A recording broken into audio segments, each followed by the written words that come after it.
성도 여러분, 시편 88편은 150개 시편 가운데 가장 읽기 힘든 시편인 줄로 생각이 됩니다.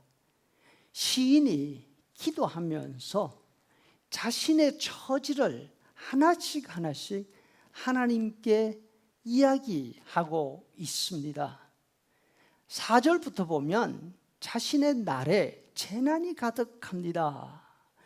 생명이 스월에 가깝습니다.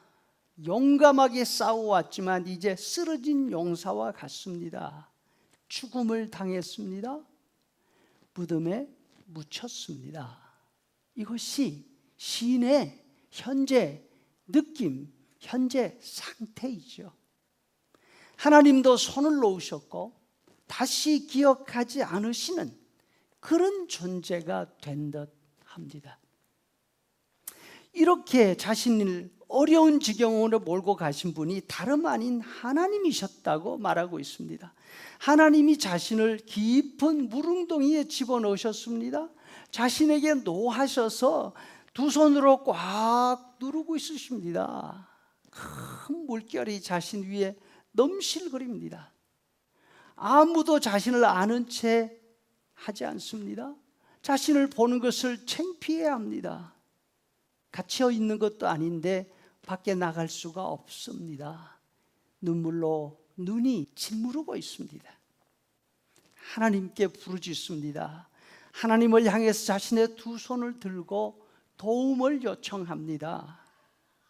하나님 앞에 하소연하면서 하나님 앞에 대들고 있습니다. 내가 죽은 다음에 기적을 일으키신들 무슨 소용이 있겠습니까? 내 혼령이 일어나서 하나님을 찬양하겠습니까? 하나님의 인자하심과 성실하심을 무덤에다 대놓고 선포하실 겁니까? 죽음의 어두움 속에서 하나님의 기적을 보라 하시겠습니까? 망각의 땅에서 하나님의 공의를 드러내실 작정이십니까? 이렇게 밤새 부르짖다가 새벽이 되었습니다. 이제는 내 기도를 들어주실까 생각하는데 속에서는 오히려 탄식이 터져 나옵니다. 하나님 왜 나를 버리십니까? 왜 나를 외면하십니까? 나는 어릴 때부터 지금까지 고난이 없은 때가 없었고 죽음 직전에 가 있었습니다. 하나님이 나를 무섭게 하시니까 내가 당황스럽습니다. 하나님의 진노가 내게 넘치고 하나님이 나를 두렵게 하시니까 정말로 죽을 것 같습니다. 여러분, 지금 읽으면서도 숨이 막히지 않습니까? 시인이 마지막으로 다시 말을 합니다. 이런 일이 물처럼 자신을 둘러싸고 있고 자신은 깊은 물에 빠져서 헤어나올 수 없는 그런 느낌을 느끼고 있다. 사랑하는 사람들과 친구들이 자신을 도우려고 해도 하나님이 막으십니다. 자신이 아는 모든 사람들이 저 어두움 속에 멀리 있고 내 눈에는 아무도 보이지 않는다는 것입니다. 사람이 겪을 수 있는 절망적인 상태를 이보다 더 잘 표현할 수는 없을 것 같습니다. 죽음의 두려움이 점점 압박해 옵니다. 깊은 물속으로 빠져들어가면서 두 팔을 들고 하나님을 향해서 부르짖습니다. 하지만 아무런 대답도 아무런 도움도 없습니다. 우리는 이 시인의 부르짖음 속에서 예수님의 모습을 봅니다. 십자가에 달리신 예수님이 하나님을 향해서 부르짖으십니다. 마태복음 27장 46절 엘리 엘리 라마 사박다니 나의 하나님 어찌하여 나를 버리셨나이까. 예수님의 이 부르짖으면 시편 22편 1절에 그대로 나오죠.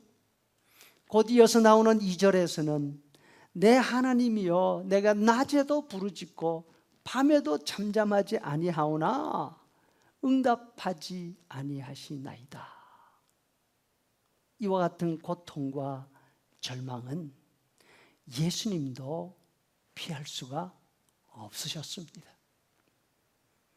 하나님은 왜 이런 것을 우리 모두에게 허락하고 있으십니까? 히브리서 저자가 말씀합니다. 5장 8절에 그가 아들이시면서도 받으신 고난으로 순종을 배워서 온전하게 되셨다.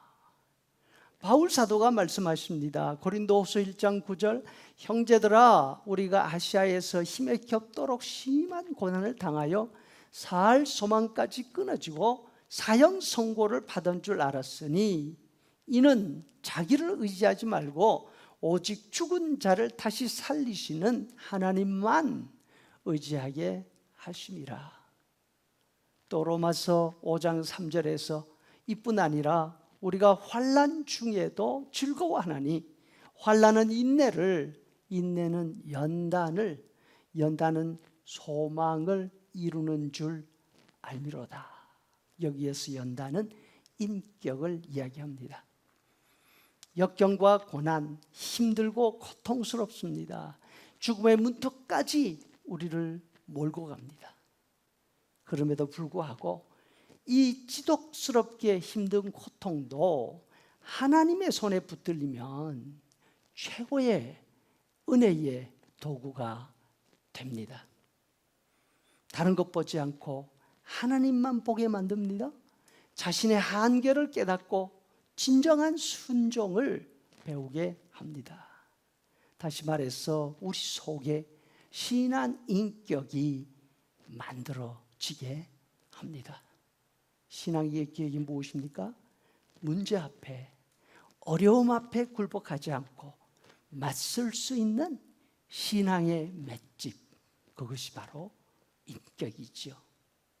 수많은 고난과 절망이 바울 사도 안에 인격을 만들어 내었습니다. 사도행전 21장 13절 바울이 대답하되 여러분이 어찌하여 울어 내 마음을 상하게 하느냐? 나는 주 예수의 이름을 위하여 결박뿐 아니라 죽을 것도 각오하였노라. 우리도 매일같이 몰려오는 문제들 앞에 어렵고 힘들지만 이 어려움을 통해서 하나님이 일하실 것을 믿고 믿음과 기도로 견디어 나갈 수 있기를 바랍니다.